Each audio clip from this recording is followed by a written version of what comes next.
Okay, this is Illegitimate Scholar, the dissident cultural anthropology podcast. Join me weekly to better understand the world and your place in it. Today we're going to talk about identity. It's often talked about in the context of identity politics, but it's so much more than that. All of our most deeply held views are tied to our identity. We're going to talk about our identity.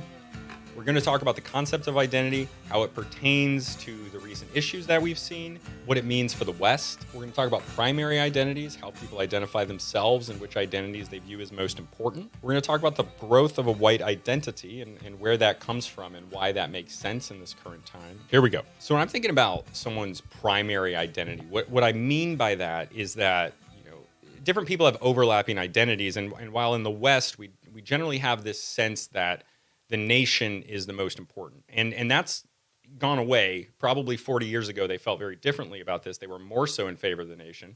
But cultural factors shift over time to which identities people think are more important. And in most of the world, it's not the nation state. This is why you can't impose something like a nation state on a tribal society like in Afghanistan. We've seen that. And even another place, like our idea of race in the United States, number one, our current conception of it is basically a post-World War II phenomenon. I think I've spoken about this maybe on the podcast, maybe somewhere else.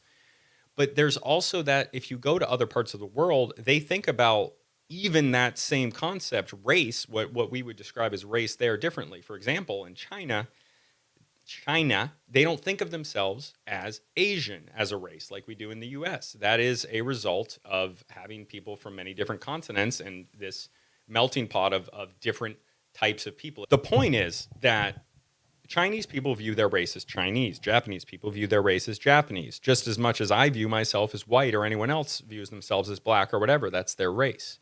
But even then, it sometimes is that other identities are more important. In certain places, the religious identity is more important. The ethnic identity is more important. Maybe you're a Persian, or not. You're not a Persian. Persian is the largest ethnic group in Iran, but it's not the only ethnic group in Iran. There are Iranians that are from the nation of Iran that aren't Iranian. They're not ethnically Iranian. So even though they live in that country, they're not Persian. They wouldn't call themselves Persian. I mean, Patrick Bet-David is an example. He's an Armenian, which does have their own nation state, even though not all the Armenians live in there. There's subpopulations of Hungarians in the surrounding countries that were taken from Trianon, R.I.P. Never forget Trianon. But there's also there's populations that they do not have their own nation state, like the Kurds that live in subpopulations, and those people, sometimes when their identity gets too powerful, some stuff happens. Their identity, it doesn't mesh in with who's ever ruling over them, and this can create a lot of problems. We've seen this in Catalonia. We've seen this play out in Ireland with the Northern Irish and the Protestants and the Catholics and the Unionists and the anti-Unionists and the Republicans. Identity is a powerful force. Identity is a very powerful force because how people think of themselves and who they view as their allies and how they think about the world is crafted by this identity. And so when you have a place, it's a very powerful tool to change someone's identity. And you should be aware that there are people who are attempting to both change their own identity, to change what their specific identity means to both their own group and to other groups. There are people who are working to create new identities. There are people who are working to fracture identities or to play up ethnic conflict. And a lot of this is international. Like a country like the United States is going to be supporting ethnic violence in a country like China or in Russia or Iran. They're going to be funding people that are going to cause chaos. This is something that's happened for thousands of years. Famously, the Soviets did the same thing. Pretty much anybody who was fighting the United States would be attempting, and successfully a lot of the times to varying degrees, to create strife in the black community in the United States as minorities, attempting to push the black identity and push the idea, not that I disagree, but push the idea even greater that black people are oppressed in the United States in order to harm the stability of the United States. This is something that's common throughout history. And one way that countries have work towards this, and I've spoken about this before, so I'll be brief, is that they will assimilate people. They will attempt to push down, remember, languages. Language is so important. Going to be doing it soon. But pushing down, suppressing languages like Catalonian, a nation will suppress a minority language. You know, you see this with indigenous groups in the US, Canada, and Australia, also throughout Latin America, but we know less about it. You also see it in Europe. You see it throughout the 1800s into the 1900s of the suppression of minority languages like, Basque, Catalonian, Breton. Every country has one. Galicia, several in Spain, several in the UK, suppressing the Irish language, the Scots language, all these different languages that they're suppressing in conjunction with suppressing the people. Have you ever heard the term kill the Indian, save the man? That's assimilation. So there used to be this huge push for assimilation, and unfortunately, if the people don't want to be assimilated, which oftentimes they don't, then it's very hard to do, and sometimes it can require force, and it can usually results in violence, and it's unfortunate. And as a general rule, things are better when people pick them themselves, and sometimes that can simply be through incentivizing them to pick the right decision, which is more humane, I would say, than it's definitely more humane than what's done, but it might not be better in the long term because it's still a destruction of culture. But as you know, because whenever I go over the definition of culture, culture changes over time. It's inevitable. It changes. So we want to retain our culture, right? And we should retain our culture. And I don't just mean ours as in white people's or Americans. I mean everybody, I think, should retain their culture. I love these different cultures, but you also have to change it. But you don't want to lose it. You don't want to change it too much. And to be honest, the language is usually the thing. But I digress. Culturally relevant pedagogy. That's the thing. I've spoken about it a little bit. This is the pedagogy. This is the education idea that kids should be taught in culturally relevant ways. And by culturally relevant, it means not the American identity. And in practice, this means that that ethnicities, that different minority groups in the United States are having those identities pushed out. In Connecticut, and I think they went national with this. I'm not sure if they did yet, but they pushed having Black and Latino studies in specific classes. And I'm not against teaching Black or Latino studies, but they should be involved in the larger history of Americans because they're Americans. And it shouldn't just be selected students taking those classes. I think everyone has to take them, but when you compartmentalize, and this is just my opinion on this situation, but I think it's for a good reason, when you compartmentalize that history, it separates it. It makes it different. It makes it different from the regular American history. You got Latino and African American history. By the way, where's the Asian American history? I don't know why you went with those two only. But you take that, but you put it separate from the American history. No, you got to include it. It's all of our history. If we're gonna be in a country where we're all one people, if that's what we're agreeing on doing, then you got to do it right. You got to have assimilation a little bit. You got to have people agreeing to live the same way, but instead they promote these sub-identities, these other identities that are under the American identity, that are subgroups of the American identity, and they create tension. That's inevitably what happens. And as far as I'm concerned, like, I'm not a super anti-immigration guy. I think everybody's a little bit anti-immigration right now, more so than I generally am, I would say. But if we're not going to assimilate people, then we shouldn't fucking let them in, okay? Like, if that's what we're going to do, I'm okay with letting some people in, quite a few people in, if we're going to assimilate them. But if we're not, then it's just, we're not a country anymore. It's rough. Because it really is, that's how important the identity is. Because if you don't have the same identity, you don't have the identities that are attached, you don't have the same value system that is attached to that identity, because that's what it is. And these are the most deeply held value systems.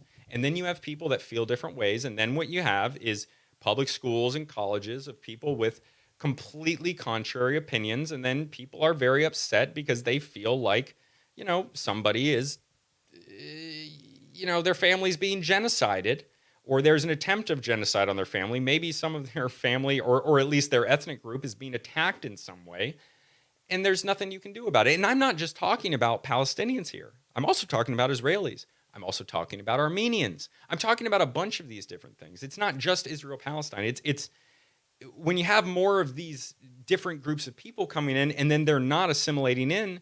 Like, for example, I'm Hungarian Irish, and those are my roots. Those are my ethnic roots. I'm American ultimately. So, I'll joke about the British, and like there's some real stuff there, but it's not like I'm going to fight or kill a British guy. Maybe in a different situation, but like I'm assimilated. I'm assimilated as an American because I am an American. And with Hungary, it's like, my grandfather didn't like Romanians. I don't care. It's a joke. That one's a real joke. I don't care about Romanians. I digress. Okay. So if you like the cultural anthropology content on YouTube, like and subscribe, please. If you're on the podcast, please rate the podcast. Really appreciate it. And give it a follow. Appreciate that. Join the Discord if you want to talk about this stuff. I really love having people in the Discord. So in Canada, they have a political party based on the French ethnicity and the French language. And that creates a lot of tension in Canada because the French know that they have Ottawa, they have the capital by the balls. They do, because if they leave, then the Plains provinces are going to leave as well, because then they're going to be ruled straight by Ottawa. There's a balance of power. So they're able to create an outsized influence. The French are able to create an outsized influence because it's better for the Canadian central government to give the French what they want, because the alternative is far worse. So they're able to push. That's the situation that they have. They're able to push for some extreme stuff and to get a disproportionate amount of resources from the other provinces. And that's not fair, but it's the way it goes. That's what happens when you have a sub-identity in a country that's that powerful. And you don't really want that. People feel loyalty to people that are in their same group. So if people within the United States, they don't feel loyalty to other Americans because they feel loyalty within their racial or ethnic or religious group, then that's a problem, because you have people that aren't willing to help each other. And that's what you want. And you want, like, people want to help out who is their own identity. And obviously, Americans will still help Americans, but I do feel like it could and should be more. The American identity should be the most powerful. We need that to be true to be a real country. If not, I don't get it. Can someone please explain it to me? If you have a different perspective, if you're like, oh, this guy's an idiot right now, let me explain to him why it makes sense to have a country with a bunch of people that are at each other's throats and are yelling about killing each other in the streets. Like, that's crazy to me. It's not good. And I don't understand why some people would call me like racist or xenophobic because I don't want that. It just seems obvious at this point. It was obvious to me before, but now it feels obvious in a much more real way because of what's happened. And that sucks that it takes something like that to a specific group of people, not others. Like, this kind of decolonization stuff that just hit Israel was happening in South Africa too.